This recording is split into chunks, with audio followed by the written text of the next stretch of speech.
차가운 침묵이 흐르는 사무실 안. 나는 만년필을 번쩍이는 유창목 책상 위에 내려놓았다. 틱 하는 소리가 고요함 속에서 메아리쳤다.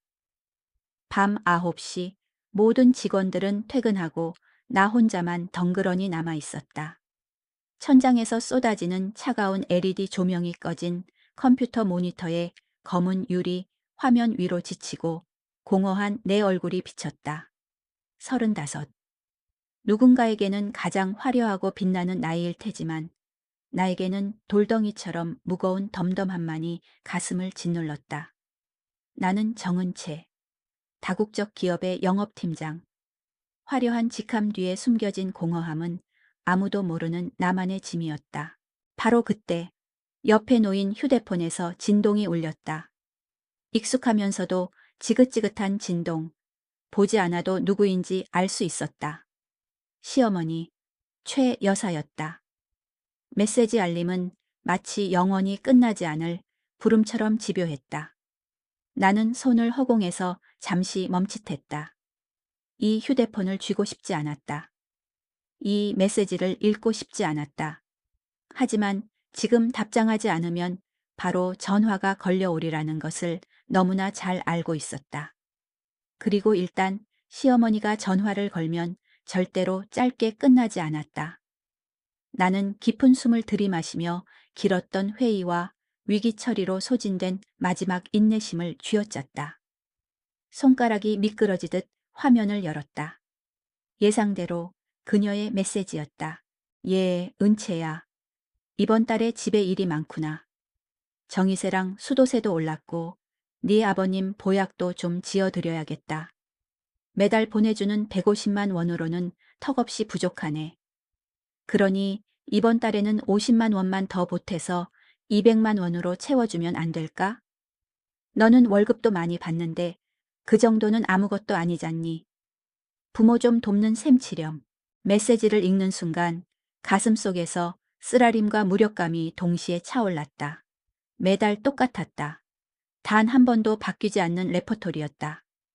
나는 매달 1일, 단 하루도 늦지 않고 생활비 150만 원을 꼬박꼬박 보내드렸다. 그 돈이면 지방 소도시에서는 한 가족이 풍족하게 살고도 남을 금액이었다. 하지만 시어머니에게는 결코 충분한 법이 없었다. 그녀는 항상 수백 가지 이유를 대며 돈을 더 요구했다. 나는 지쳐서 의자 등받이에 몸을 기댔다. 눈을 감자 지난 결혼 생활의 모습들이 마치 느리게 재생되는 낡은 영화처럼 마음속에 선명하게 떠올랐다. 남편 이도현과 결혼을 결심했을 때 나는 그에게서 평온한 안식처를 찾았다고 생각했다. 그는 부유하지도 특출나게 유능하지도 않았다. 그저 선량해 보이는 외모와 평범해 보이는 가정을 가지고 있었다. 높은 연봉에 승승장구하던 나는 아무것도 계산하지 않았다. 부부란 함께 짐을 짊어지는 것이라 믿었다. 내가 형편이 더 나으니 시댁에 보태주는 것은 당연한 도리라고 생각했다. 하지만 나의 나눔이 책임과 의무가 될 줄은 꿈에도 몰랐다. 결혼 직후 시어머니는 교묘하게 우리 부부가 분가해서 자유롭게 살라고 권했다. 하지만 매달 부모님께 책임을 다해야 한다고 했다. 그 책임은 월 50만 원으로 시작해 100만 원, 150만 원으로 점차 늘어갔다. 그러다 시동생이 오토바이를 바꿔야 한다며 돈을 요구했고 시누이 이수진이 새 노트북을 사야 한다며 손을 벌렸다. 모든 것은 내 손에서 나갔다. 내 남편 이도현. 그는 가장으로서 나서는커녕 모든 것을 아내의 몫으로 당연하게 여겼다. 그는 그저 그런 사무직으로 일하며 자기 용돈과 게임 아이템을 살 정도의 월급만 벌었다. 집안의 크고 작은 모든 비용, 식비부터 공과금, 쇼핑, 경조사비까지 전부 내 월급에 의존했다. 문득 계산해 본 적이 있었다. 지난 10년 가까이 내가 그의 가족에게 지원한 돈은 집수리비, 동생들 용돈, 매달 드린 부모님 생활비를 포함해 거의 2억 원에 달했다. 웬만한 소형 오피스텔 한 채를 살 수 있는 거금이었다. 그럼에도 불구하고 그들의 눈에 내 기여는 여전히 부족했다. 그들은 내 희생을 당연하게 여겼다. 마치 내가 지칠 줄 모르는 현금 인출기라도 되는 것처럼. 나는 시어머니의 메시지에 답장하지 않고 휴대폰 화면을 꺼버렸다. 더 이상 언쟁하고 설명할 기력이 없었다. 그저 집에 가서 따뜻한 물에 몸을 담그고 깊은 잠에 빠지고 싶었다. 하지만 그 생각은 곧바로 사라졌다. 집에 가면 도현은 소파에 다리를 꼬고 앉아 TV 화면에 눈을 고정한 채 게임을 하고 있을 것이다. 그리고 나를 보자마자 던지는 첫마디는 오늘 저녁 뭐야? 일 것이다. 순식간에 고독감이 나를 덮쳤다. 내가 온 마음을 다해 갖고 온 결혼 생활 속에서 바로 그 집 안에서 느끼는 차가운 고독이었다. 나는 자문했다. 월급 800만 원이 다 무슨 소용인가? 단 한순간의 평화도 진심으로 기댈 사람 하나 없는데 나는 누구를 위해 살고 있는가? 게으른 남편, 끝없는 탐욕을 가진 시댁 식구들을 위해? 아니면 그저 돈 버는 도구, 그림자처럼 존재하는 것일 뿐인가? 그 질문이 머릿속을 파고들었다. 고통스러웠지만 답은 없었다. 요즘 들어 부쩍 살이 빠진 것을 느꼈다. 몇 달 전에 산 오피스룩 원피스가 이제는 허리가 헐렁했다. 처음에는 단순히 업무 스트레스가 심하고 식사를 제대로 못해서라고 생각했다. 실제로 나는 일을 처리하느라 점심을 거르기 일쑤였고 저녁에 집에 와서는 지쳐서 대충 끼니를 때우곤 했다. 도현은 내 그런 변화에 전혀 관심이 없었다. 그의 눈에 나는 여전히 모든 것을 해결할 수 있는 강하고 독립적인 여자일 뿐이었다. 그러다 아랫배에 묵직한 통증이 나타나기 시작했다. 점점 더 잦아졌다. 극심하진 않았지만 끈질기게 이어지는 통증에 나는 불편하고 기력이 쇠하는 것을 느꼈다. 유일한 단짝 친구인 윤세아는 내 이야기를 듣더니 당장 종합 건강 검진을 받으라며 정색했다. 은채야, 네 건강을 하찮게 여기지 마. 돈을 아무리 많이 벌면 뭐해. 건강 잃으면 다 꽝이야. 친구의 말에 나는 업무를 조정하고 서울의 한 대형 종합병원에 검사를 예약했다. 도현이나 시댁 식구 누구에게도 알리지 않았다.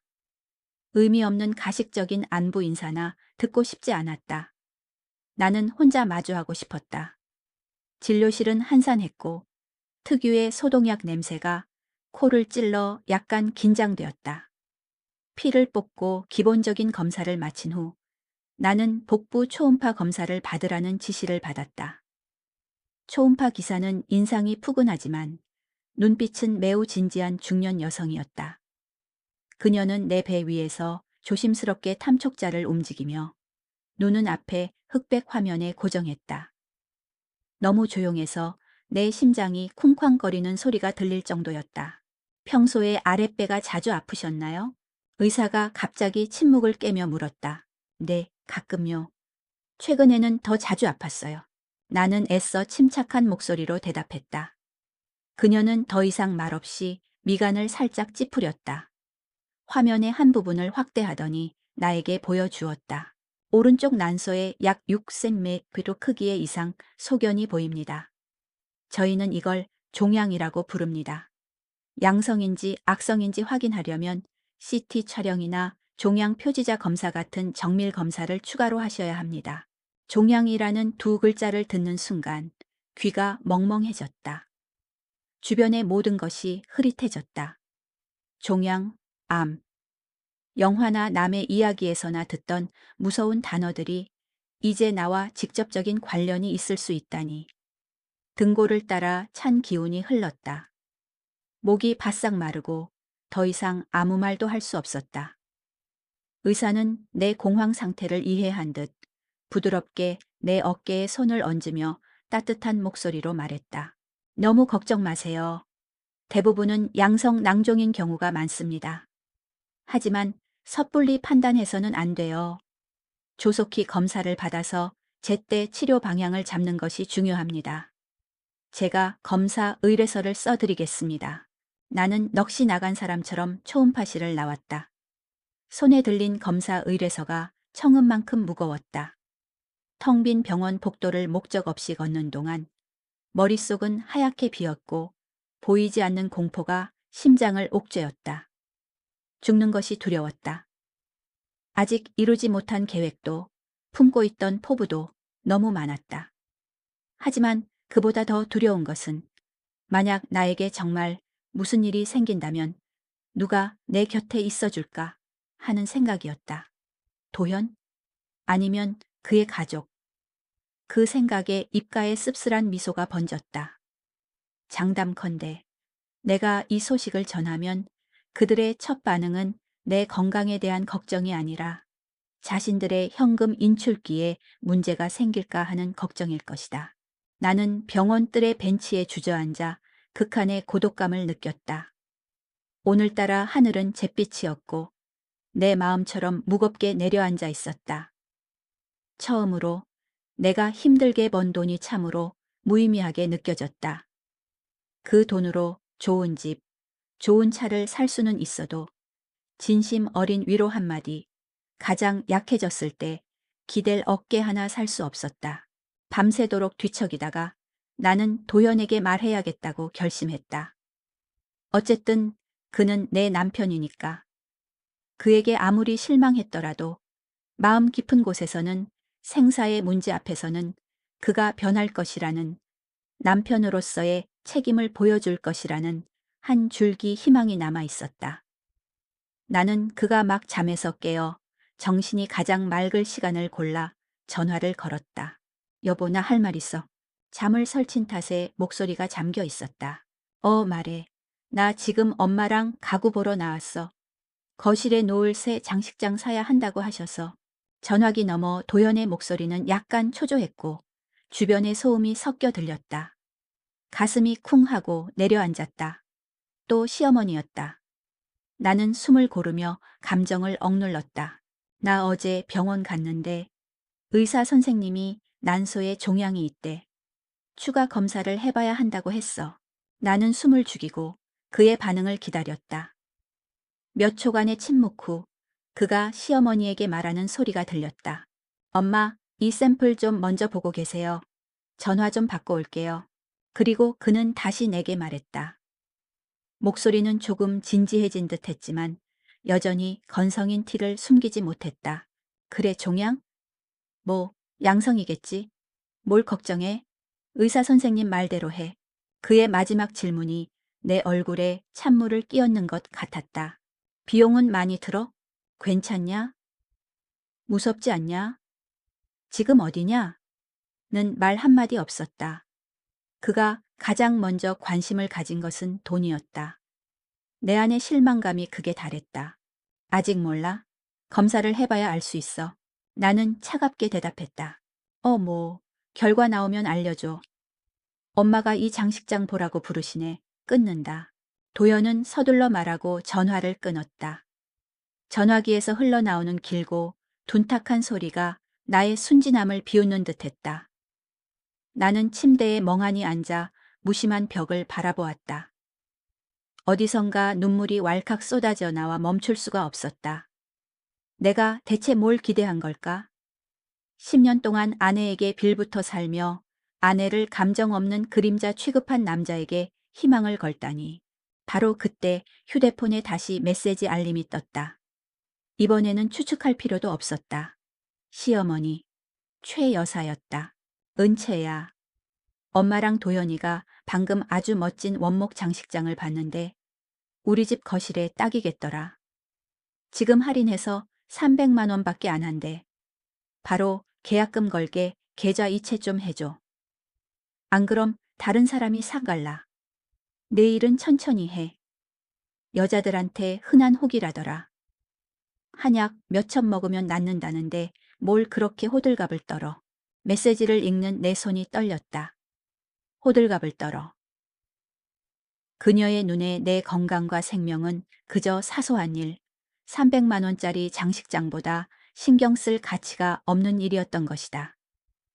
도현의 무관심이 칼날이었다면 시어머니의 이 메시지는 내 피 흘리는 심장에 더 깊고 잔인하게 박히는 두 번째 칼날이었다.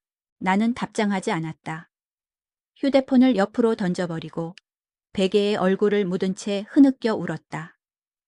내 어리석음을 위해, 헛되이 희생한 청춘을 위해 울었다. 나는 좋은 아내, 효심 깊은 며느리가 되려 했었다. 하지만 내가 돌려받은 것은 소름 끼칠 정도로 무심하고 차가운 냉대뿐이었다. 그들은 나를 가족으로 여기지 않았다. 그들은 단지 나를 무한한 재정 공급원으로만 여겼다. 그 공급원이 고갈될 위험에 처하자 그들은 걱정은커녕 귀찮아했다. 이 넓은 집이 갑자기 차갑고 낯설게 느껴졌다. 값비싼 소파부터 대형 평면 TV까지 집안의 모든 물건은 내 손으로 장만한 것들이었다.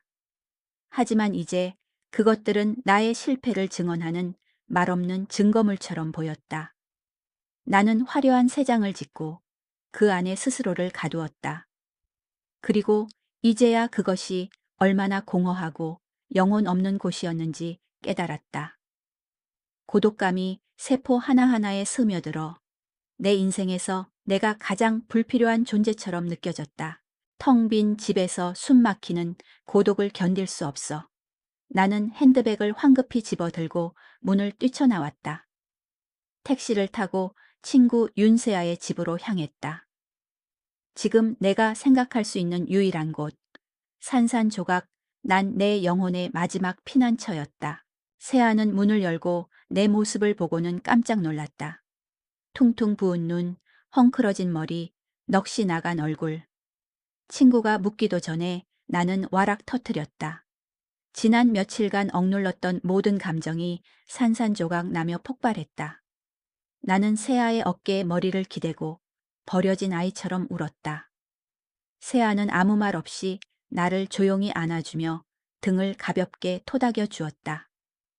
그녀는 나를 집 안으로 이끌고 따뜻한 물 한 잔을 건네준 뒤 내 옆에 앉아 내가 진정될 때까지 끈기 있게 기다려 주었다. 세아 앞에서는 강한 척할 필요가 없었다. 그녀는 가난한 대학생 시절부터 내 곁에 있었고 내 인생의 모든 우여곡절을 지켜보았다. 세아는 그 누구보다 나를 잘 이해했다. 눈물이 마를 때까지 울고 난 후 나는 세아에게 모든 것을 털어놓았다. 종양 발견부터 도현의 무관심, 시어머니의 장식장값, 요구 메시지까지. 내 목소리는 쓰라림과 씁쓸함으로 갈라졌다. 다 듣고 난 세아는 분노로 얼굴이 붉어졌다. 세상의 은채야. 어떻게 그런 인간들이 다 있니? 네가 그들을 위해 그렇게 희생했는데 남보다도 못하게 대하다니. 네 남편, 네 시어머니, 그 사람들 심장이 있긴 한 거야? 세아는 내 손을 꼭 잡았다. 그녀의 눈빛에는 안타까움이 가득했다. 내가 몇 번이나 말했어. 너 자신을 위해 살라고. 네가 스스로를 어떻게 만들었는지 좀 봐. 그 집은 가족이 아니야. 짐덩어리야. 빌어먹을 거머리떼라고. 세아의 직설적인 말이 내 안에 무언가를 일깨우는 듯 했다. 그렇다. 나는 너무 유약했고 너무 순종적이었다. 나는 항상 가족을 위해, 평화를 위해라는 핑계로 나의 맹목적인 희생을 정당화했다. 지금은 울고 있을 때가 아니야, 은채야. 세아가 단호한 목소리로 말했다. 지금 가장 중요한 건 내 건강이야. 필요한 검사 다 받아. 내가 같이 가줄게.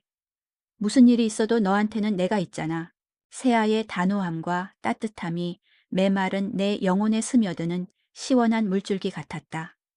나는 더 이상 혼자가 아니라고 느꼈다. 적어도 이 세상에 나를 진심으로 걱정해주는 사람이 한 명은 있었다. 그날 밤 나는 세아의 품에서 오랜만에 깊은 잠에 빠져들었다. 다음 날 세아는 회사를 쉬고 나를 병원에 데려가 정밀 검사를 받게 했다. 혼자가 아니라는 사실만으로도 큰 위안이 되었다. 우리는 함께 의사 진료실로 들어갔다. 의사는 검사 결과지를 신중하게 살피더니 고개를 들어 나를 보며 안도하는 미소를 지었다. 축하드립니다. 검사 결과 양성 낭종으로 확인됐어요. 하지만 크기가 꽤 크고 꼬이거나 파열될 수 있으니 합병증을 막기 위해 가급적 빨리 종양 제거 수술을 받으시는 게 좋겠습니다. 나는 어깨를 짓누르던 산 하나를 내려놓은 듯 안도의 한숨을 내쉬었다. 양성이라니 정말 하늘에 감사했다. 눈물이 다시 핑 돌았다. 하지만 이번에는 기쁨과 감사의 눈물이었다. 세아는 내 손을 꽉 잡으며 함께 기뻐했다. 그럼 수술 비용은 많이 비싼가요? 세아가 나를 대신해 조심스럽게 물었다. 저희 병원에서 복강경 난소, 낭종 절제술의 경우 전체 비용이 약 700만 원 정도입니다. 빨리 입원 수속을 하시면 수술 일정을 잡아드리겠습니다. 700만 원. 적지 않은 금액이었지만 나에게는 충분히 감당할 수 있는 액수였다.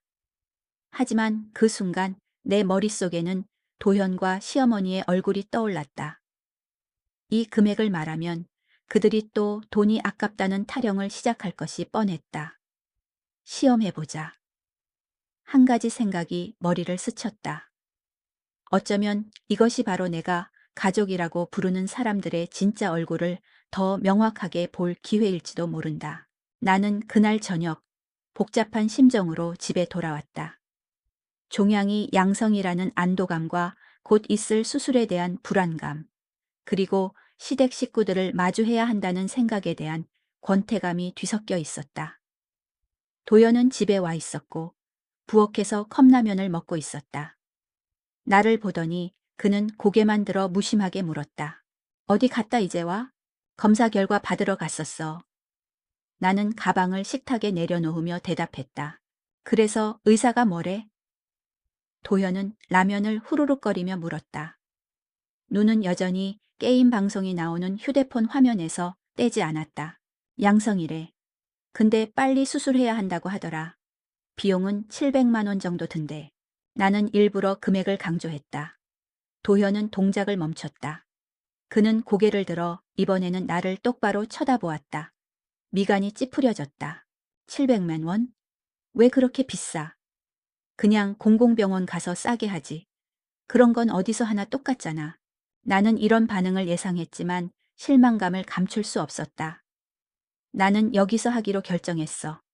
서비스도 의사 실력도 여기가 더 좋아. 도연은 노골적으로 불쾌한 기색을 보였다.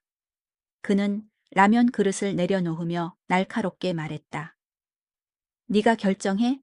나한테 한마디 상의도 없이? 70만 원도 아니고 700만 원이야. 너 이번 주말에 엄마 생신 기념으로 다 같이 제주도 가기로 한 거 몰라? 비행기표랑 호텔 내가 아는 사람 통해서 다 예약금 걸어놨다고. 이제 와서 네가 수술해버리면 그 돈은 어떡하고? 여행은 어떻게 가? 가족들 계획은 뭐가 되냐고. 귀가 멍했다. 그가 걱정하는 것은 내 건강도, 내가 겪어야 할 위험한 수술도 아니었다. 바로 시어머니의 생신 기념 여행이 취소될까봐 걱정하는 것이었다. 그의 머릿속에서는 여행이 아내의 목숨보다 더 중요했던 것이다. 그 무정함에 나는 더 이상 고통을 느끼지 않았다. 대신 뼛속까지 시린 냉정함이 찾아왔다. 그럼 당신 말은 내가 수술하지 말고 그 돈으로 가족 여행을 가야 한다는 거야? 나는 무서울 정도로 평온한 목소리로 되물었다. 그런 뜻은 아니잖아. 도연은 자신의 말이 얼마나 비상식적인지 깨달았는지 소리쳤다. 하지만 다른 때로 미룰 수는 없어? 몇 달 뒤로 미룬다고 문제될 거 없잖아. 의사도 양성이라고 했다며 의사 선생님은 합병증을 막으려면 빨리 수술해야 한다고 하셨어. 나는 의사의 말을 반복했지만 이제 어떤 설명도 무의미하다는 것을 알았다. 언쟁은 극에 달했다. 도현은 내가 이기적이고 자기 생각만 하고 모두의 계획을 망쳤다고 비난했다. 그리고 나는 10년 만에 처음으로 더 이상 참지 않았다. 이기적이라고? 당신이 나한테 이기적이라고 말해? 나는 비웃었다. 비아냥거림이 가득한 웃음이었다. 그럼 이 집안 전체를 먹여 살리느라 아침부터 밤까지 일하는 사람은 누군데? 당신 부모님 생활비, 동생들 학비랑 오토바이 값. 대준 사람은 누구야? 당신이 취소될까봐 전전긍긍하는 그 여행 비용은 누가 내는데? 지난 10년간 당신이 이 집을 위해 한 개 게임하고 아내한테 손 벌리는 거 말고 뭐가 있어? 당신이 무슨 자격으로 나한테 이기적이라고 말하는 건데? 도연은 나의 방역에 얼어붙었다. 아마 이렇게 강하고 단호한 내 모습은 처음 봤을 것이다. 그는 더듬거리며 아무 말도 하지 못했다. 똑똑이 들어. 나는 그의 눈을 똑바로 쳐다보며 또박또박 말했다. 이 수술, 나 반드시 할 거야. 수술비는 내가 알아서 해. 그리고 이번 달부터 당신 집에 보내는 생활비는 50만 원으로 줄일 거야. 나머지 돈은 내 건강을 위해 모아야겠어. 당신이랑 당신 가족들 여행 가고 싶으면 알아서들 돈 마련해서 가. 말을 마친 나는 더 이상 도연의 얼굴을 쳐다보지도 않고 침실로 직행해 문을 잠가 버렸다. 나는 문에 등을 기댄 채 온몸을 떨었다. 나 자신을 위해 처음으로 일어선 순간이었다. 미래가 어떻게 되든 이 결혼이 어떻게 끝나든 나는 더 이상 이전처럼 유약하고 순종적인 삶을 살 수 없다는 것을 알았다. 물이 잔을 넘쳤고 나의 전쟁은 이제 막 시작되었다. 나와 도연 사이의 냉전은 며칠 동안 계속되었다. 우리는 한마디도 나누지 않았고 집안 공기는 팽팽한 활시위처럼 긴장감이 흘렀다. 나는 개의치 않았다. 내 마음은 오직 수술 준비에만 집중되어 있었다. 입원 수속을 마치고 주말에 수술 일정을 잡았다. 엎친 데 덮친 격으로 초대받지 않은 손님이 갑자기 내 회사로 찾아왔다. 교활한 시누이 이수진이었다. 수진은 꽤 세련되게 차려입고 있었다. 내가 사준 돈으로 샀을 게 뻔한 짝퉁 명품 가방을 들고 꽃처럼 활짝 웃으며 말했다. 형님, 저 형님 보러 왔어요. 내가 직원과 업무 이야기를 나누던 로비 데스크로 수진이 살갑게 다가왔다. 나는 조금 놀랐다. 평소 수진은 부탁할 일이 있거나 돈을 얻어낼 때가 아니면 내 회사의 발도 들여놓지 않았다. 이 갑작스러운 방문에 의심이 싹 텄다. 무슨 일이야? 나는 애써 평온한 표정을 유지하며 물었다. 아니요, 그냥 지나가다가 형님 보러 들렀어요. 어머님한테 들었는데 요즘 건강이 안 좋으시다고 해서 너무 걱정돼서요. 수지는 말하며 내 넓은 사무실을 휙 둘러보았다. 눈에는 호기심과 질투심이 역력했다. 형님, 회사 진짜 크네요. 여기서 팀장님이시면 엄청 대단하시겠어요. 그냥 월급쟁이지, 뭐.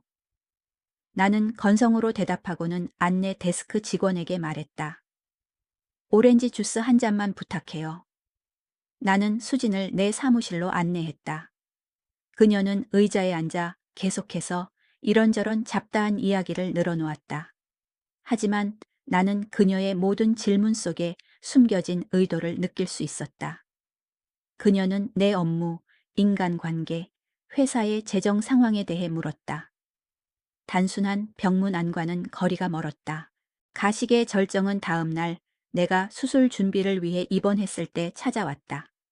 수지는 이번에는 꽤 비싸 보이는 과일 바구니를 들고 나타났다.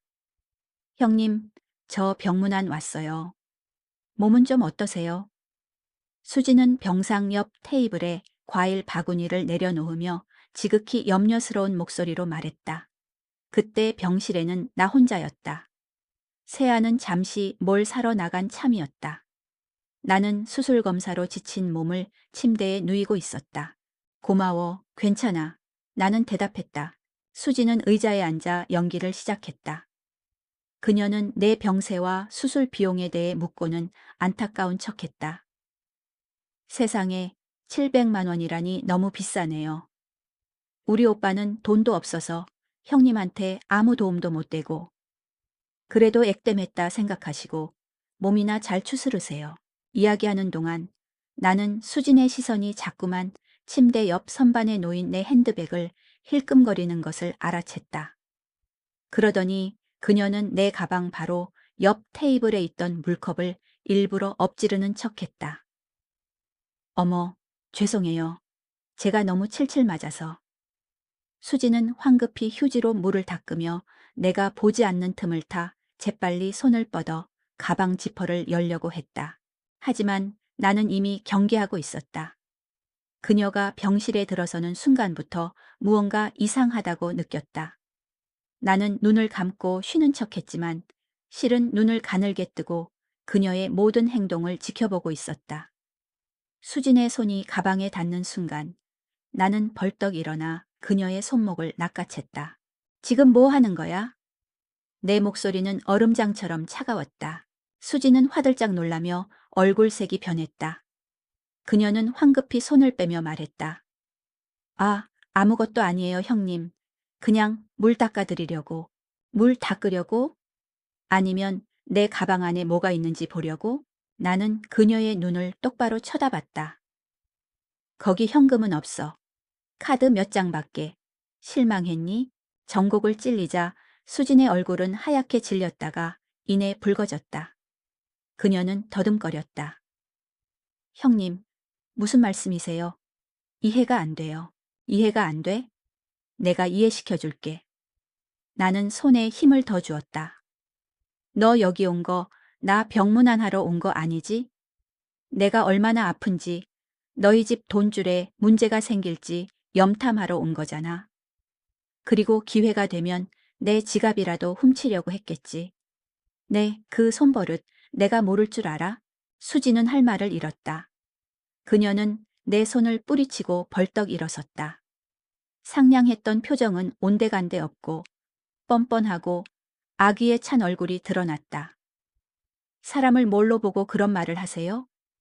제가 좋은 마음으로 찾아왔는데 고맙다는 말은 못할 망정 도둑으로 몰아요? 역시 돈밖에 모르는 부자들은 정이 없다더니. 그렇게 말하고 수지는 증오에 찬 눈빛을 내게 쏘아붙이고는 획 돌아서 나가버렸다. 나는 병상에 멍하니 앉아 있었다. 심장이 차갑게 식었다. 모든 것이 연극이었다. 관심과 걱정은 모두 거짓이었다. 그들의 최종 목적은 단 하나, 돈이었다. 이 순간 나는 시댁 식구들의 진짜 얼굴을 완전히 깨달았다. 그들은 탐욕스럽고 이기적일 뿐만 아니라 병상에 누워있는 사람을 상대로도 목적을 달성하기 위해 무슨 짓이든 할 수 있는 교활한 자들이었다. 역겨움이 치밀어 올랐다. 나는 더 이상 이 인간들과 단 하루도 같이 살 수 없다고 확신했다. 수진과의 사건 이후 나는 시댁 식구 누구에게도 정확한 수술 일정을 알리지 않기로 했다. 그저 의사가 경과를 지켜보고 있으며 아직 결정된 바 없다고만 말했다.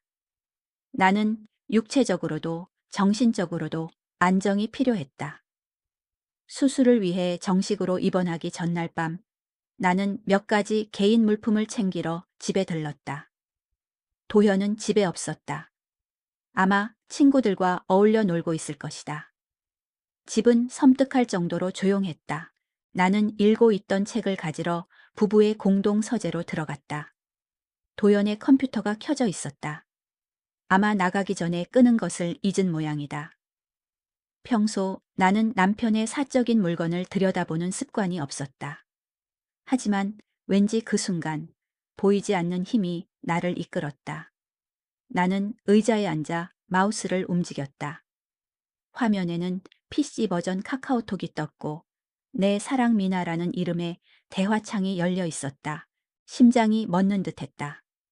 나는 떨리는 손으로 스크롤을 올려 이전 메시지들을 읽었다. 한 글자 한 글자가 수천 개의 바늘이 되어 내 심장을 찔렀다. 내 사랑 미나.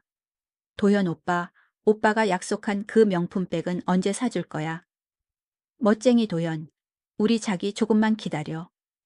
우리 집 그 여편네가 이번 분기 보너스 받으면 바로 어차피 걔 돈이 내 돈이지. 그걸로 우리 자기한테 제일 예쁜 가방 사줄게. 내 사랑 미나, 오빠는 맨날 약속만 하고. 그나저나 형님은 요즘 어때? 아프다면서? 멋쟁이 도연. 아유, 별것도 아닌 혹 가지고 난리야. 무슨 말기, 암 환자도 아니고 관심 좀 끌어보려고 쇼하는 거지? 나 걔 때문에 피곤해 죽겠다. 그냥 우리 자기랑만 있고 싶어. 내 사랑 미나. 오빠가 그렇게 말해주니 너무 좋다. 우리 이번 주말에는 가평 리조트 또 가자, 응? 오빠 보고 싶어. 멋쟁이 도연. 당연하지, 내 사랑. 나도 우리 자기 허리 감고 싶어 죽겠다. 늙고 병든 마누라한테는 출장 간다고 거짓말하면 돼. 전혀 의심 안 할걸. 뽀뽀. 나는 그 메시지들을 몇 번이고 다시 읽었다. 눈물이 키보드 위로 뚝뚝 떨어졌다. 발밑에 땅이 무너져 내리는 것 같았다. 그런 거였구나. 그는 바람을 피우고 있었을 뿐만 아니라 뻔뻔하고 노골적으로 바람을 피우고 있었다. 그는 나를 그 여편네, 늙고 병든 마누라라고 불렀다. 그는 내 피땀 어린 돈으로 내연녀를 먹여 살리고 그녀에게 값비싼 명품을 사주겠다고 약속하고 있었다. 나는 거기서 멈추지 않았다. 나는 가족이 최고라는 이름의 가족 단톡방을 클릭했다. 내가 읽은 내용은 훨씬 더 끔찍했다. 최 여사. 도현아, 은채 걔가 수술비로 700만 원이나 쓴다더라. 돈을 물 쓰듯 하네. 그 돈으로 우리 가족 제주도 여행 갔으면 얼마나 좋아. 신우이 수진. 걔가 돈 버니까 걔가 써야 저기 엄마. 아픈 건 걔 팔자가 사나워서 그런 거지. 누가 일벌레처럼 일하래? 그러다 잘못되면 재산은 다 오빠가 될 텐데. 뭘 걱정해요? 시동생. 형수 진짜 짜요. 제가 오토바이 바꾼다고 200만 원만 빌려달랬는데 계속 미루더니 자기 수술비 700만 원은 금방 내네요. 도현. 다들 그만 좀 해. 걔가 알면 또 시끄러워져. 일단 수술하게 놔두고 나중에 생각하자. 어쨌든 진명이는 걔 이름으로 되어 있으니 당분간은 잘해줘야 해. 나는 책상에 얼굴을 파묻었다. 온몸이 부들부들 떨렸다. 병으로 인한 육체적 고통은 내가 겪고 있는 정신적 고통에 비하면 아무것도 아니었다. 나는 배신당했다. 내가 온 마음을 다해 사랑했던 남편에게, 내가 온 정성을 다해 돌보았던 가족 전체에게 배신당했다. 그들은 나를 무시했을 뿐만 아니라 내가 죽어서 재산을 차지하기를 기다리고 있었다. 역겨움, 분노, 그리고 극심한 고통이 가슴속에서 소용돌이치며 숨을 쉴 수 없게 만들었다. 나는 어둠 속에서 오랫동안 미동도 없이 앉아 있었다. 눈물은 이미 말랐고 그 자리에는 무서울 정도로 텅 빈 공허함만 남았다. 내가 그들에게 바쳤던 사랑, 희생, 관용, 모든 것이 죽었다. 완전히. 이 순간부터 내 마음속에 더 이상 연약함이나 용서를 위한 자리는 없었다. 과거의 정은채는 죽었다. 바람을 심은 자, 폭풍을 거두리라. 그들이 나를 막다른 길로 몰아넣었다. 그렇다면 내가 왜 잔인해지는지 원망하지 마라. 나는 조용히 내 휴대폰으로 그 모든 대화 내용을 하나하나 선명하게 촬영했다. 이것이 그들의 배신에 대한 가장 강력한 증거가 될 것이다. 나의 복수는 바로 이 더러운 글자들에서부터 시작될 것이다. 다음 날 나는 세아에게 부탁해 시내 중심계에 있는 한 법률 사무소로 향했다. 그곳은 세아가 소개해준 이혼 및 가사 소송 전문 강 변호사의 사무실이었다. 강 변호사의 사무실은 크지 않았지만 매우 전문적이고 단정했다. 그는 40대 초반으로 키가 크고 마른 체형의 검은테 안경을 쓰고 있었으며 신뢰감을 주는 차분한 분위기를 풍겼다. 내 상황을 간략하게 설명하자 그는 놀라거나 판단하는 기색 없이 그저 주의 깊게 들으며 가끔 고개를 끄덕이고 메모를 했다. 나는 준비한 모든 서류를 책상 위에 올려놓았다. 가계부, 은행 거래 내역서, 메시지, 스크린샷, 도현과 내연녀가 우리 집에서 찍은 사진들. 강 변호사는 하나하나 신중하게 검토했다. 그는 수첩을 한 장씩 넘기며 은행 거래 내역과 대조했고 메시지 내용을 꼼꼼히 읽었다. 그의 표정은 점점 더 진지해졌다. 1시간 가까이 조용히 서류를 검토한 후 강 변호사는 고개를 들어 나를 똑바로 보며 말했다. 정은채 씨, 우선 이 모든 상황에 맞서 자신을 지키기로 결심하신 용기에 경의를 표합니다. 그리고 증거 수집도 아주 잘하셨습니다. 이 자료들은 법정에서 매우 중요한 가치를 가질 겁니다. 그는 안경을 고쳤으며 말을 이었다. 재산 문제, 특히 이 아파트에 대해서는 전혀 걱정하지 않으셔도 됩니다. 이 아파트는 결혼 전에 구입하셨고 모든 대금은 은채 씨 계좌에서 지불된 것이 맞지요? 네, 맞습니다. 결혼하기 거의 2년 전에 샀어요. 나는 확신에 찬 목소리로 말했다. 아주 좋습니다. 민법에 따라 이는 혼인 전 형성된 은채 씨의 특유 재산으로 인정됩니다. 이도현 씨는 은채 씨가 자발적으로 증여하지 않는 한 이 아파트에 대해 어떠한 권리도 주장할 수 없습니다. 따라서 이혼 시 그는 이 아파트에서 단 한 푼도 분할받지 못할 겁니다. 그 말을 듣는 순간 오랫동안 내 마음을 짓누르던 돌덩이가 사라지는 것 같았다. 적어도 내 가장 큰 피땀의 결실은 지켜졌다. 강 변호사는 계속해서 분석했다. 그 가족에게 지원하신 2억 원이 넘는 금액에 대해서는 반환을 요구하기가 조금 더 복잡합니다. 법적으로 혼인 기간 중 자발적으로 증여한 금품은 반환을 청구하기 어렵습니다. 하지만 그는 잠시 말을 멈췄다. 눈빛이 날카로워졌다. 우리는 이 증거들을 압박수단으로 사용할 수 있습니다. 이렇게 명백한 외도 증거와 은채 씨가 아플 때 보인 무책임한 태도는 명백한 유책 사유입니다. 법정에서 그는 완전히 불리한 입장에 놓일 겁니다. 우리는 조정을 신청할 수 있고 제 생각에 그는 망신을 당하고 소송이 길어지는 것을 피하기 위해 어떠한 재산 분할 요구 없이 이혼에 합의할 가능성이 매우 높습니다.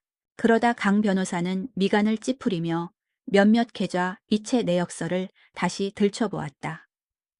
은채 씨, 여기 보니 신우이 이수진 씨에게 정기적으로 이체된 내역이 있네요. 이 내역들은 은채 씨 가계부에는 기록되어 있지 않은데요. 알고 계셨습니까? 나는 놀랐다. 아니요. 제가 그녀에게 노트북 사준 것과 몇 번 용돈 준 것 외에는 정기적으로 이체한 적이 없어요. 강 변호사는 서류의 거래 내역을 가리켰다. 매달 50만 원씩 이도현 씨 월급 통장에서 월급이 들어오자마자 이체되었네요. 이체 내용은 동생 용돈이고요. 이게 거의 2년 가까이 지속되었고 총액도 1,000만 원이 넘습니다. 나는 망연자실했다. 도연이 자기 쥐꼬리만 한 월급을 빼돌려 여동생에게 따로 지원해주고 있었다니. 왜? 그는 돈이 많지도 않은데 왜 여동생에게 그렇게 관대했을까? 끔찍한 생각이 머리를 스쳤다. 강 변호사님, 혹시 그들이 비자금을 조성하고 있었던 걸까요? 강 변호사는 심각한 표정으로 고개를 끄덕였다. 그럴 가능성이 매우 높습니다.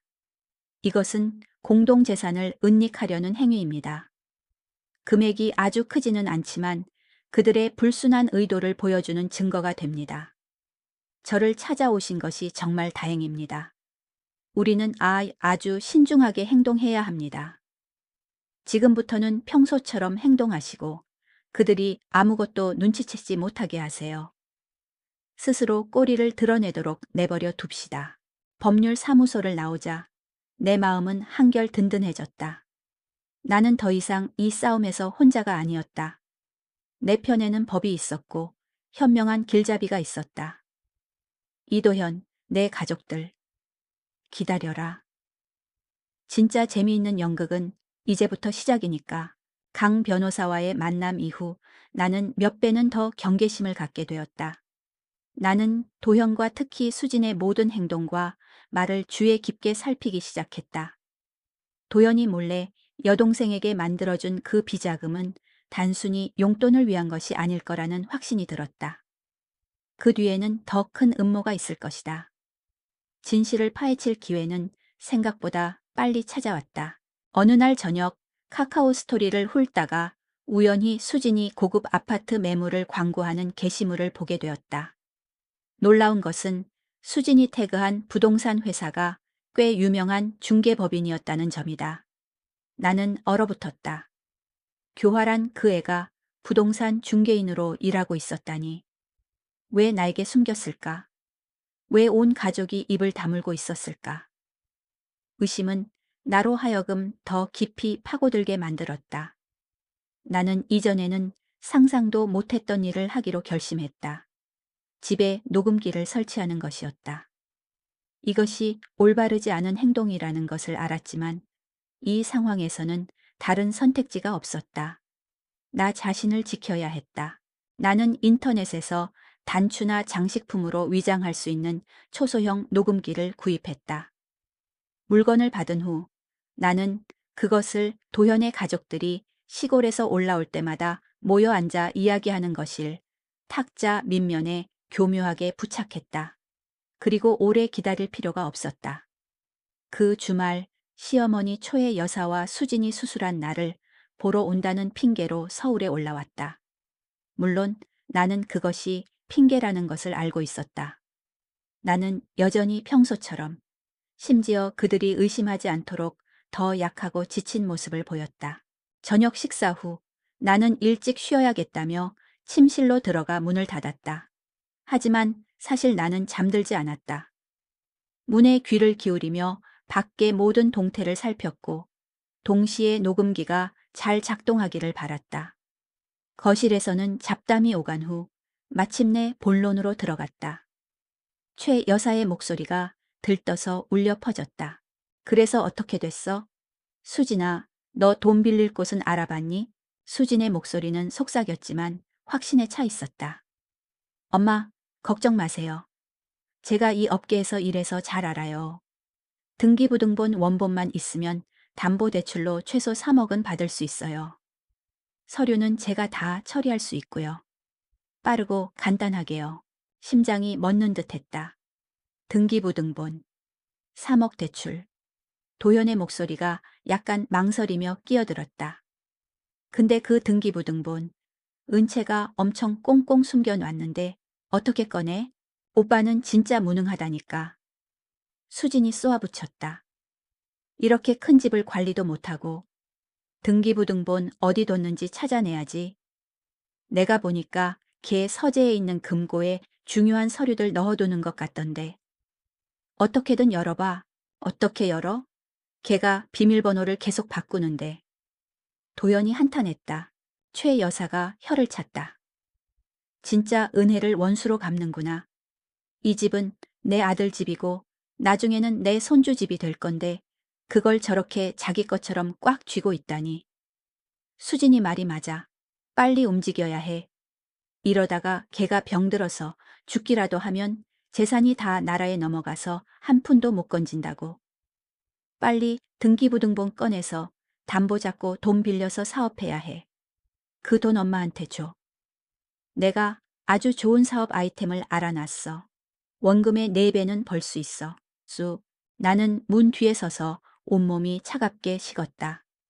등골이 오싹했던 것은 두려움 때문이 아니라 그들의 파렴치함 때문이었다. 그들은 내 재산을 빼앗으려 할 뿐만 아니라 내가 빨리 죽기를 저주하고 있었다. 그들은 등기부등본을 훔쳐 내 집을 담보로 잡을 계획을 마치 시장에서 나물 한 단 값을 흥정하듯 태연하게 논의하고 있었다. 도연의 목소리가 다시 들렸다. 아니면 걔 출장 갈 때까지 기다렸다가 찾아보자. 지금은 걔가 계속 집에 있어서 움직이기 힘들어.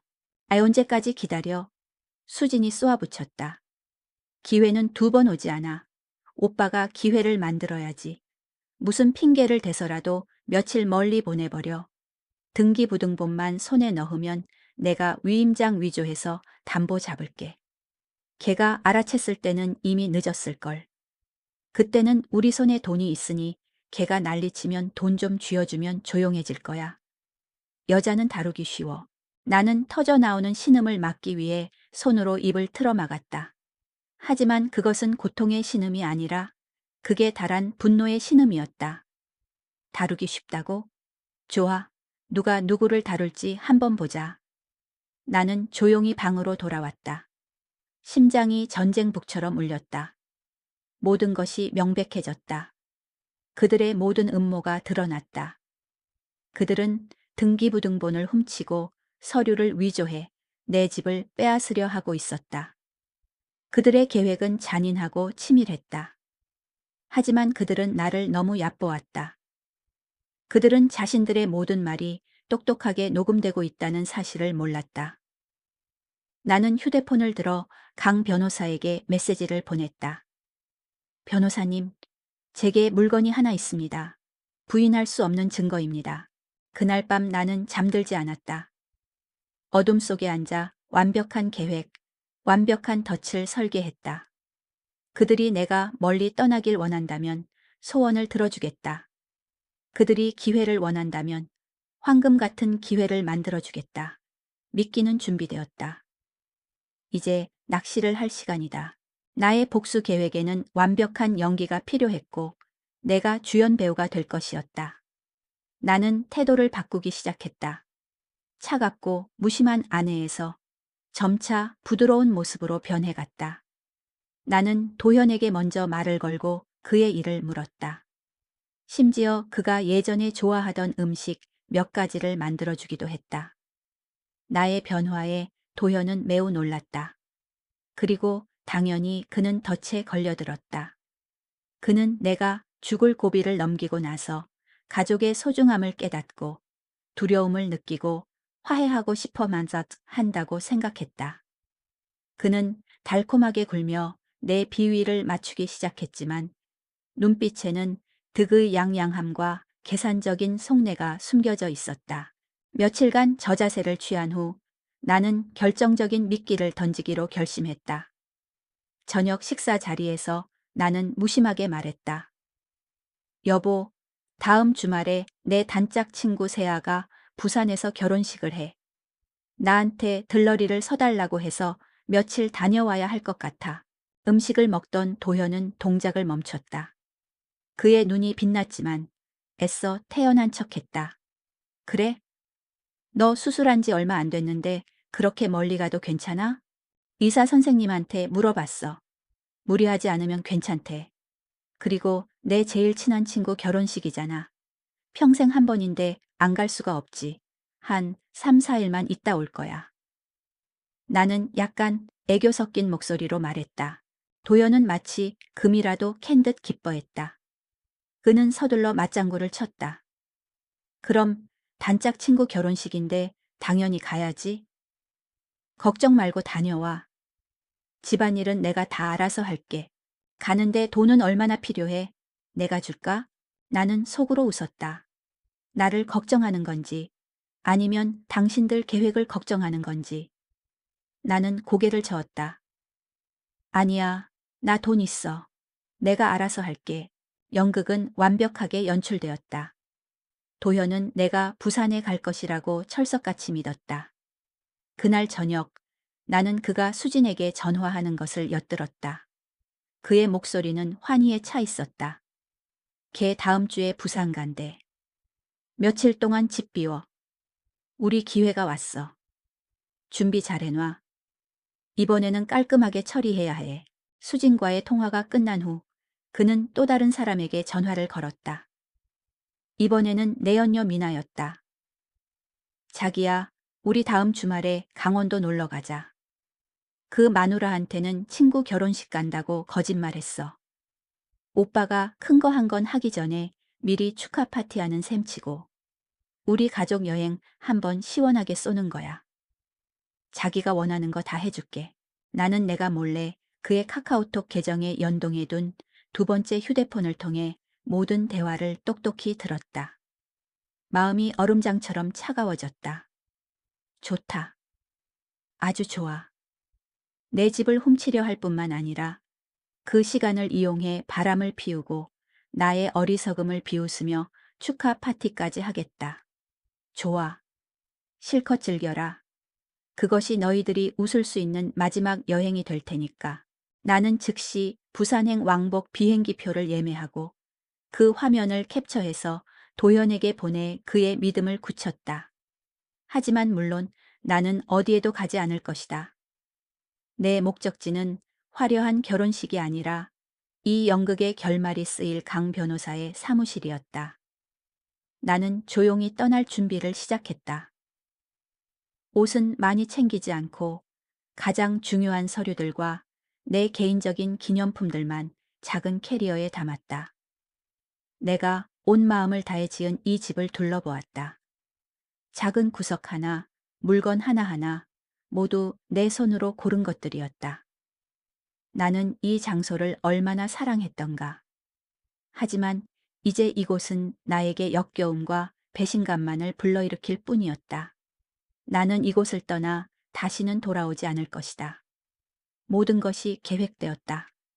덫은 놓였고 사냥감은 미끼를 물었다. 이제 연극의 마지막 막이 오르기만을 기다릴 시간이었다. 내가 부산으로 떠나는 날, 도현은 모범적인 남편인 척했다. 그는 일찍 일어나 내 아침 식사를 준비하고 캐리어를 들어주며 공항까지 다정하게 데려다 주었다. 차 안에서 그는 끊임없이 당부했다. 조심해서 다녀와. 건강 잘 챙기고 도착하면 바로 전화해. 친구분 결혼 축하한다고 전해주고. 나는 옆자리에 앉아 미소 지으며 고개를 끄덕였다. 마음속으로는 무한한 경멸감만 느껴졌다. 그의 영희는 정말 기가 막혔다. 몇 달 전의 나였다면 감동해서 눈물을 흘렸을지도 모른다. 하지만 지금의 나는 그가 싸구려 광대처럼 보일 뿐이었다. 공항에 도착해서 그는 나를 안으며 귓가에 속삭였다. 집에서 기다리고 있을게. 나도 그를 마주 앉고 등을 가볍게 토닥이며 말했다. 당신도 집에서 즐겁게 지내. 나는 캐리어를 끌고 체크인 구역으로 들어갔다. 한 번도 뒤돌아보지 않았다. 그가 내가 안으로 들어가는 것을 확인할 때까지 그 자리에 서서 지켜보고 있으리라는 것을 알았다. 나는 체크인 카운터로 직행해 정말로 수속을 밟았다. 하지만 탑승권을 받은 후 나는 대기 구역으로 가지 않았다. 카페의 구석진 자리를 찾아 앉아 조용히 상황을 지켜봤다. 1시간쯤 후 예상대로 도연에게서 전화가 왔다. 나는 받지 않았다. 잠시 후 그의 카카오톡 프로필이 바뀌었다. 그와 그의 가족, 최 여사, 수진, 그리고 내연녀 미나까지 모두가 고급 승합차 안에서 환하게 웃고 있는 사진이었다. 상태 메시지는 가족여행, 시끄러운 서울 안녕, 낭만의 강원도로 출발이었다. 나는 휴대폰을 쥔 손에 힘을 주었다. 그들의 미소는 내 상처를 후벼 파는 칼날 같았다. 하지만 나는 더 이상 아프지 않았다. 차가운 희열만이 느껴졌다. 실컷 웃어라. 실컷 즐겨라. 나는 자리에서 일어나 캐리어를 끌고 공항을 빠져나왔다. 나는 부산에 가지 않았다. 택시를 타고 강 변호사의 사무실로 직행했다. 강 변호사와 2명의 직원이 나를 기다리고 있었다. 나를 보자 그는 고개를 끄덕였다. 모든 준비는 되셨습니까? 정은채 씨? 네, 준비됐습니다. 그들은 강원도로 출발했어요. 나는 단호한 목소리로 대답했다. 좋습니다. 그럼 이제 되찾기 작전을 시작하죠. 강 변호사가 전문적인 미소를 지으며 말했다. 이사짐 센터와 열쇠 기술자가 은채 씨 댁으로 가고 있습니다. 제 직원 2명이 증인 겸 보조로 함께 갈 겁니다. 저는 사무실에 남아 마지막 법적 절차를 마무리하겠습니다. 여기 이혼 소장입니다. 확인하시고 서명해 주십시오. 나는 이혼 소장을 받아들었다. 원고 정은채, 피고 이도현이라는 글자가 눈에 들어왔다. 10년의 결혼 생활, 10년의 희생이 이제 이 얇은 종이 한 장으로 끝나는 순간이었다. 하지만 나는 한순간도 망설이지 않았다. 펜을 들어 원고란에 단호하게 서명했다. 다 됐습니다. 나는 서류를 강 변호사에게 돌려주었다. 나머지는 모두 변호사님께 맡기겠습니다. 걱정 마십시오. 강 변호사는 서류를 받았다. 그들이 돌아왔을 때 아주 깜짝 놀랄 만한 선물을 받게 될 겁니다. 절대 잊지 못할 선물이죠. 나는 강 변호사의 두 직원과 함께 차를 타고 내 집으로 향했다. 아니, 이제는 옛집이라고 해야 할 것이다. 내가 그곳에 돌아가는 것은 이번이 마지막이었다.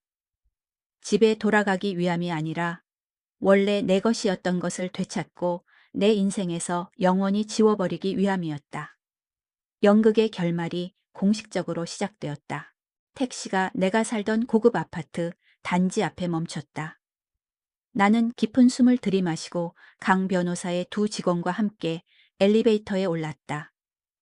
익숙한 아파트 현관문이 눈앞에 나타났을 때 내 마음에는 어떤 파문도 일지 않았다. 이곳은 더 이상 내 집이 아니었다. 강 변호사가 보낸 열쇠 기술자가 이미 기다리고 있었다. 그는 매우 전문적으로 일했다. 15분도 채 안 되어 최신식 디지털 도어록은 완전히 새로운 기계식 자물쇠로 교체되었다. 새 자물쇠가 철컥하고 잠기는 소리는 나와 이 장소의 마지막 연결고리를 단호하게 끊어내는 소리처럼 건조하게 울렸다. 곧이어 이사짐 센터 직원들도 도착했다. 그들은 매우 신속하고 효율적으로 일했다.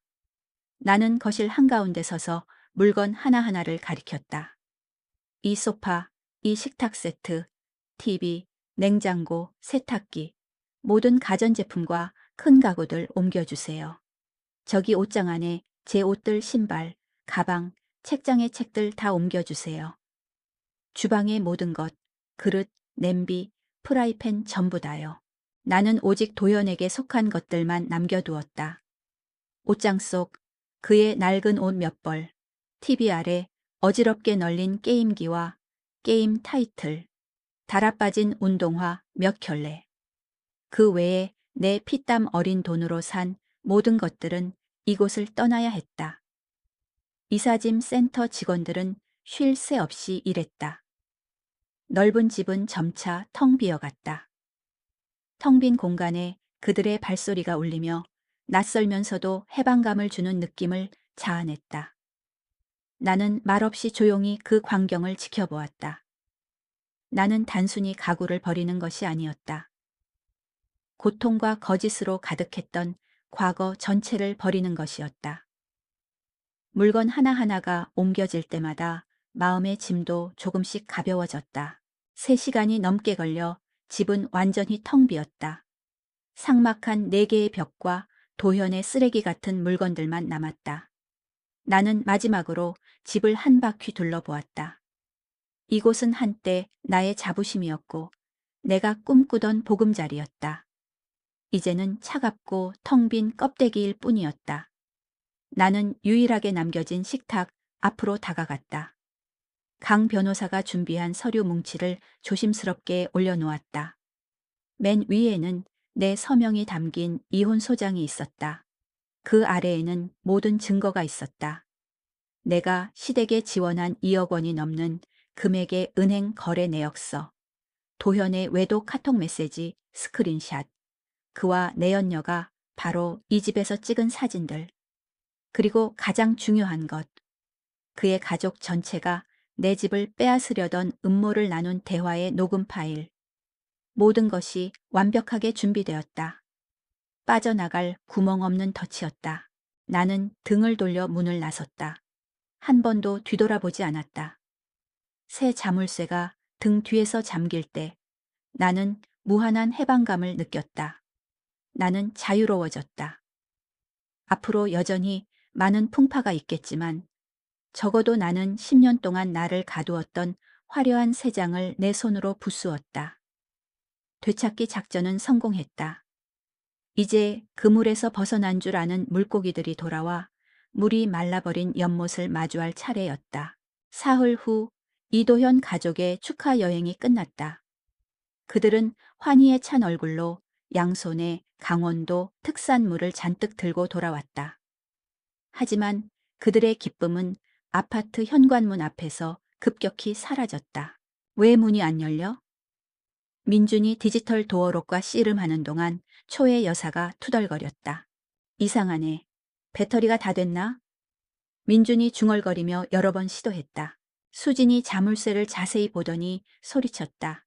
오빠, 자물쇠가 바뀌었어. 이건 기계식 자물쇠잖아. 온 가족이 멍하니 서로를 쳐다보며 영문을 몰라 했다. 도현은 불길한 예감이 들기 시작했다. 그는 미친 듯이 문을 두드리며 내 이름을 소리쳤지만 돌아오는 것은 안쪽에서부터의 죽음 같은 침묵뿐이었다. 집에 들어갈 수 없게 되자 도현은 내게 전화를 걸었다.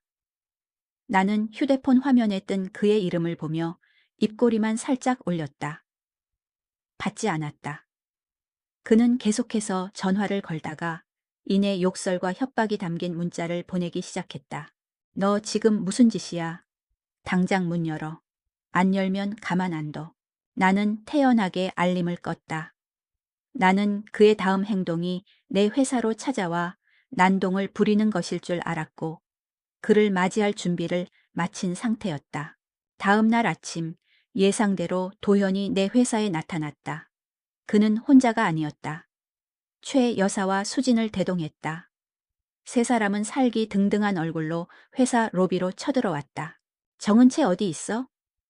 그 빌어먹을 여자 당장 나오라. 그래.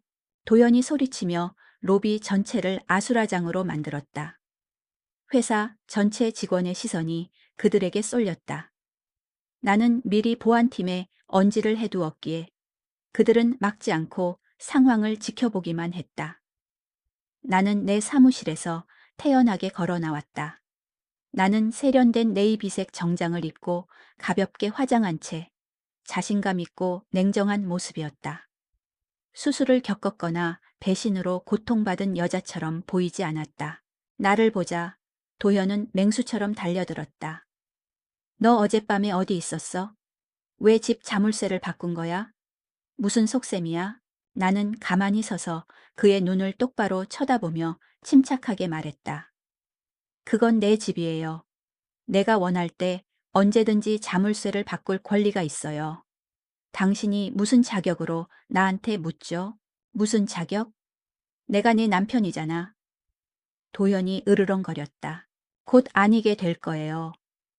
나는 여전히 미소를 띤 채 대답했다. 최 여사가 끼어들며 내 얼굴에 손가락질하며 욕을 퍼부었다. 이 되바라진 것, 3박 4일이나 어디서 뭘 하다 온 거야? 이제 와서 큰 소리야? 내가 경찰 불러서 잡아넣기 전에 알아서 해? 그러시죠, 어머님? 나는 어깨를 으쓱했다. 하지만 경찰을 걱정해야 할 사람은 제가 아니라 어머님 같은데요. 회사 직원들이 웅성거리기 시작했다. 나는 이제 막을 내릴 시간이라는 것을 알았다. 나는 내 비서에게 신호를 보냈다. 그녀는 즉시 컴퓨터를 회의 때 프레젠테이션 용으로 사용하는 로비 중앙의 대형 스크린에 연결했다. 이도현 씨, 제가 뭘 했는지 알고 싶다고요? 좋아요. 당신과 여기 있는 모든 분들이 함께 알게 해드리죠. 대형 스크린의 첫 번째로 나타난 이미지는 멋쟁이 도현과 내 사랑 미나가 나눈 카카오톡 메시지였다.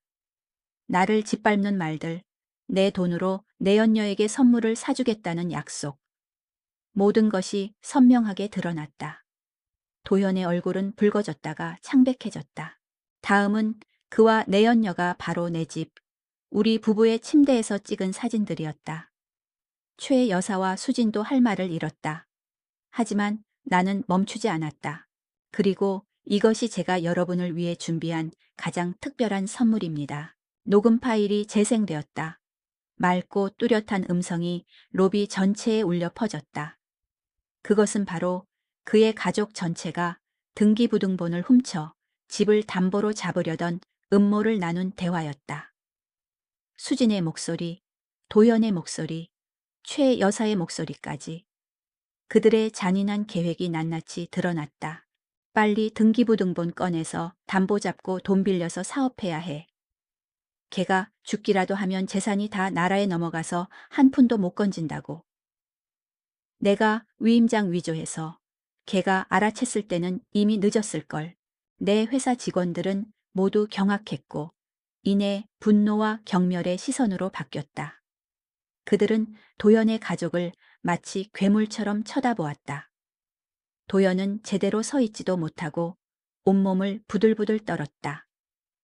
최 여사는 바닥에 주저앉았고 얼굴에는 핏기 하나 없었다. 수지는 하얗게 질린 채 주위를 두리번거렸다.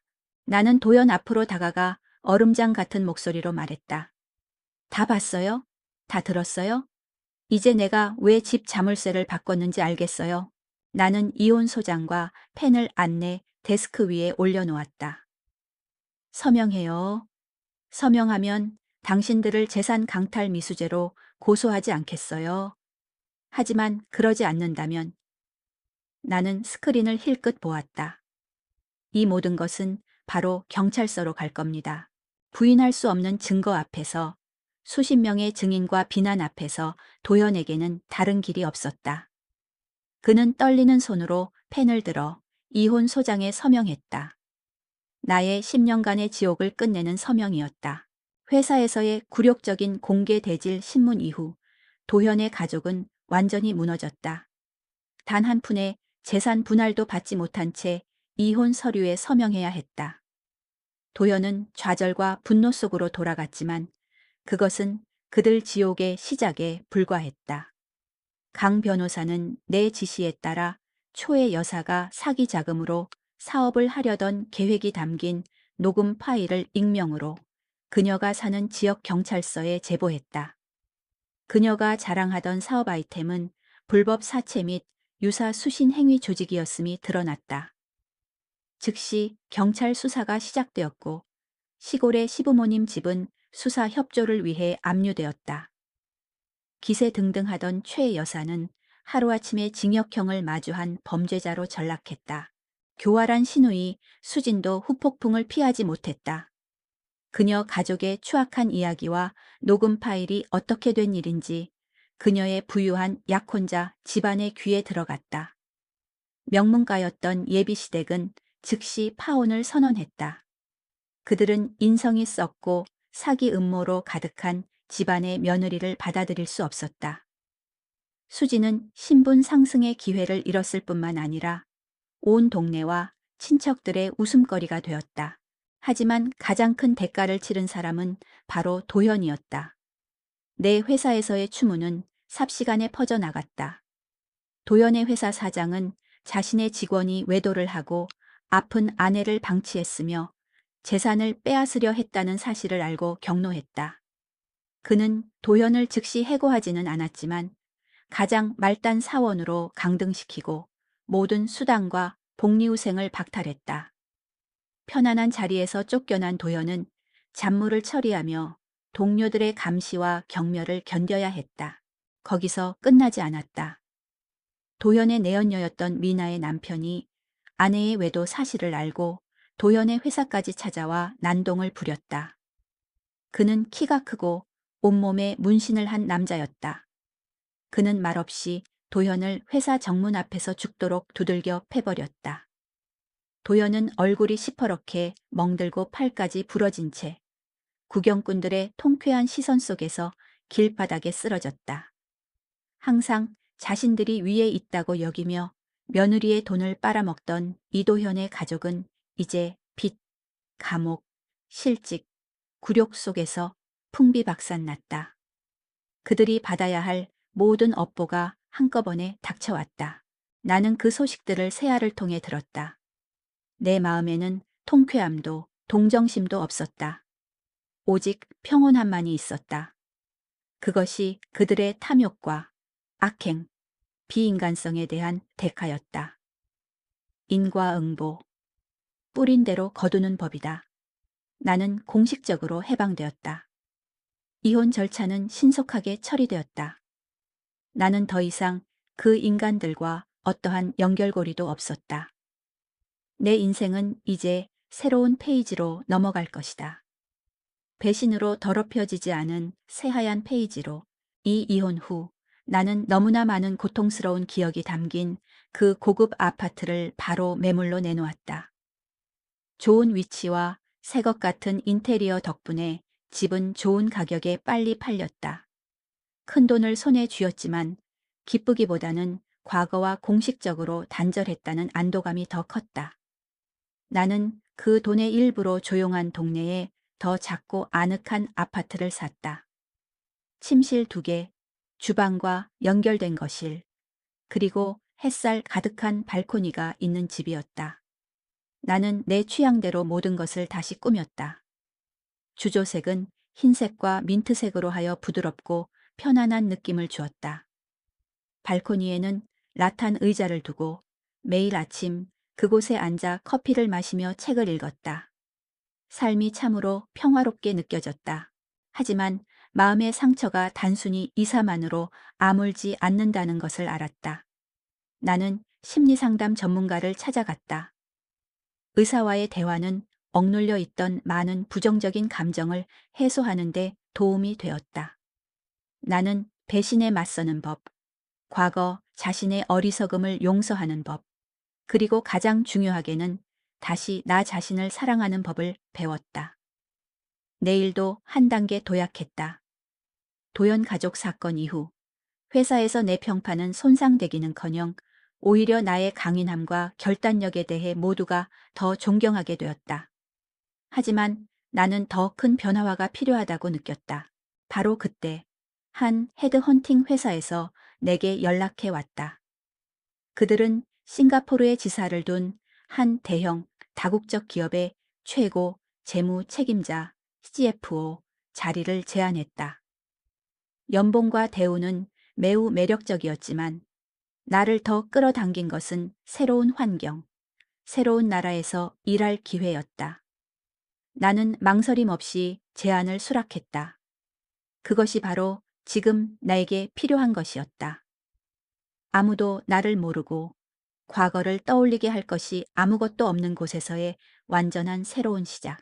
싱가포르로 떠나기 전날 나는 세아와 작은 송별회를 했다. 우리는 루프탑에 앉아 도시의 야경을 감상했다. 이제 너도 외국에서 높은 분이 되는구나. 축하해. 세아가 잔을 들며 웃었다. 고마워. 네가 없었다면 내가 이 모든 것을 이겨낼 수 있었을지 모르겠어. 나는 진심으로 말했다. 그런 말 마. 다 네가 강해서 그런 거야. 세아는 자랑스러운 눈빛으로 나를 보았다. 지금의 너를 봐. 자신감 있고 아름답고 성공했잖아. 예전에 그 지치고 순종적이던 여자랑은 완전히 달라. 이혼이 너한테는 명약이었네. 나는 웃음을 터뜨렸다. 맞아. 이혼은 끝이 아니었어. 새로운 삶을 여는 문이었지. 나는 새로운 시작을 위해 세아와 잔을 부딪혔다. 발 아래 도시의 불빛이 수천 개의 다이아몬드처럼 반짝였다. 나는 내 미래도 저렇게 찬란할 것이라는 것을 알았다. 싱가포르, 기다려. 싱가포르에서의 삶은 바쁘지만 흥미로웠다. 전문적이고 역동적인 업무 환경은 나를 휩쓸었고 지난 일들을 생각할 틈도 없게 만들었다. 나는 빠르게 적응하고 내 능력을 증명했다. 하지만 긴장된 업무 시간 후에는 여전히 마음 한구석이 비어있는 듯한 느낌이 들었다. 나는 새로운 취미, 긴장을 풀고 순수한 즐거움을 되찾을 무언가가 필요하다는 것을 깨달았다. 그러다 우연히 집 근처에서 프랑스식 디저트 베이킹 클래스를 발견했다. 나는 별 생각 없이 바로 등록했다. 수강생은 약 10명 정도로 많지 않았고 대부분은 취미로 배우려는 여성들이었다. 하지만 그 중에 남자가 한 명 있었다. 그는 유일한 남성이라는 점뿐만 아니라 세련된 외모와 따뜻한 분위기 때문에 꽤 눈에 띄었다. 그는 키가 크고 남성적인 얼굴선을 가졌지만 눈빛은 매우 부드러웠다. 티라미수를 만드는 첫 수업에서 나는 크림을 휘젓는데 꽤 서툴렀다. 그가 내 옆 테이블에 있다가 그것을 보고 미소 지으며 부드럽게 가르쳐 주었다. 한 방향으로만 저으셔야 해요. 그리고 속도를 일정하게 유지해야 크림이 곱고 부드럽게 올라와요. 나는 그의 말대로 했고, 과연 내 크림은 성공적으로 만들어졌다. 나는 그에게 고개를 돌려 감사 인사를 했다. 별 말씀을요. 저는 강훈이라고 합니다. 만나서 반가워요. 그는 손을 내밀며 친근하게 미소 지었다. 저는 은채예요. 나도 그의 손을 잡았다. 알고 보니 강훈은 건축가였다. 그는 어릴 적부터의 꿈이었기 때문에 베이킹 클래스에 참여했다고 말했다. 그는 아름다운 케이크를 만드는데 필요한 세심함, 정확성, 그리고 창의성을 좋아했다. 우리는 금세 공감대를 찾았다.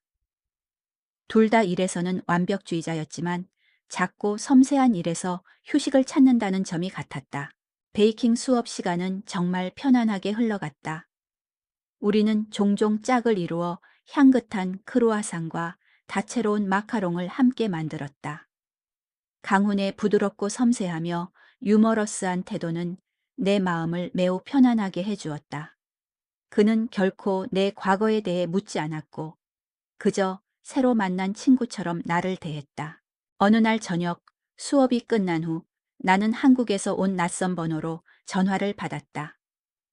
전화를 받자 역겨울 정도로 익숙한 목소리가 들려왔다. 은채야, 나 도현이야. 나는 바로 전화를 끊으려 했지만 무언가가 나를 붙잡았다. 도현의 목소리는 예전처럼 거만하거나 무심하지 않고 떨리고 처량했다. 나한테 돈 좀 빌려줄 수 있을까? 엄마는 구속되고 집도 압류당했어. 나는 사람들에게 맞아 팔이 부러졌고 직장도 잃었어. 나 아무것도 없어. 제발, 우리가 부부로 지낸 정을 생각해서라도 나는 조용히 들었다. 마음에는 어떤 동요도 없었다.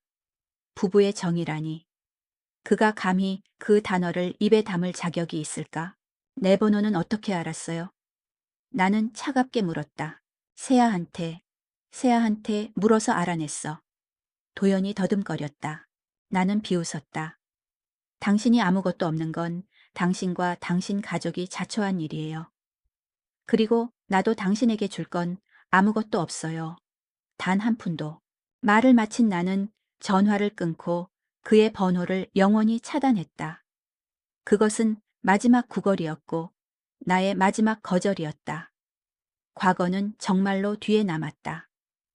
나는 만들다 만 초콜릿 케이크로 돌아섰다. 마음이 이상할 정도로 평온했다.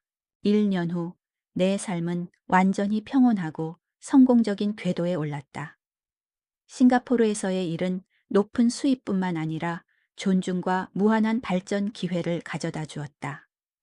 나는 한국인과 현지인을 포함해 새로운 친구도 몇 명 사귀었다. 우리는 가끔 모여 식사하고 영화를 보았다. 나와 강훈의 관계는 여전히 맑고 부드러운 우정이었다. 우리는 계속해서 베이킹 클래스에 함께 다니며 일과 삶에 대한 이야기를 나누었다. 그는 내게 항상 안정감과 이해받는 느낌을 주는 멋진 친구였다. 나는 혼자만의 삶을 즐기는 법을 배웠다. 더 이상 외롭지 않았다. 오히려 혼자 있는 순간, 자유롭게 내가 좋아하는 일을 하는 시간을 사랑하게 되었다. 나는 행복이 반드시 남자에게서 오는 것이 아니라는 것을 깨달았다. 행복은 영혼의 자유에서 자기 자신을 사랑하고 소중히 여기는 것에서 온다는 것을 1년간 열심히 일한 나 자신에게 상을 주기 위해 나는 오랫동안 꿈꾸었던 여행을 실행하기로 결심했다. 바로 제주도였다. 나는 험준한 올레길을 홀로 걸으며 제주의 아름다운 자연을 느끼고 절대적인 자유를 만끽하고 싶었다. 나는 싱가포르에서 비행기를 타고 제주도로 갔다. 스쿠터를 빌려 배낭을 메고 여정을 시작했다. 바람이 머리카락을 스치고 황금빛 햇살이 길 위에 쏟아졌다. 맑은 공기가 가슴을 가득 채우며 새로운 활력을 불어넣었다. 나는 아름다운 해안길을 달리고 신성한 한라산을 바라보며 순박한 현지 사람들과 이야기를 나누었다. 과거의 모든 짐과 슬픔이 제주의 바람에 씻겨 나가는 듯했다. 이제 여기에는 완전히 새롭고 자유롭고 당당한 정은채만이 남았다. 어느 날 해질녘 나는 작은 해변 카페에 멈춰서 바다를 붉게 물들이는 마지막 햇살을 조용히 바라보고 있었다. 그때 등 뒤에서 익숙한 목소리가 들려왔다. 세상 참 좋네요. 그렇죠? 나는 뒤를 돌아보고 깜짝 놀랐다. 강훈이었다. 그도 여행자 차림으로 카메라를 손에 들고 있었다. 그의 미소는 여느 때처럼 온화하고 따뜻했다. 강훈 씨, 어떻게 여기에? 나는 놀라서 물었다. 저도 은채 씨랑 같아요. 영감도 좀 얻고 평화도 좀 찾으러 왔죠. 강훈은 미소 지으며 내 맞은편 의자에 앉았다. 여기서 동창을 만날 줄은 몰랐네요. 우리는 나란히 앉아 별말 없이 그저 함께 돌담 넘어지는 아름다운 일몰을 조용히 감상했다. 그날의 일몰은 유난히 찬란하고 장엄했다. 그것은 끝이 아니라 내일 다가올 더 찬란한 새벽을 약속하는 것처럼 보였다. 나와 강훈의 미래가 어떻게 될지는 알 수 없다. 하지만 그것은 더 이상 중요하지 않았다. 바로 이 순간, 이 일몰 아래 좋은 친구 곁에 앉아 영혼의 자유와 평화를 느끼는 것만으로도 내게는 온전한 행복이었다. 내 인생의 새로운 장, 자유와 희망의 장이 진정으로 열리고 있었다.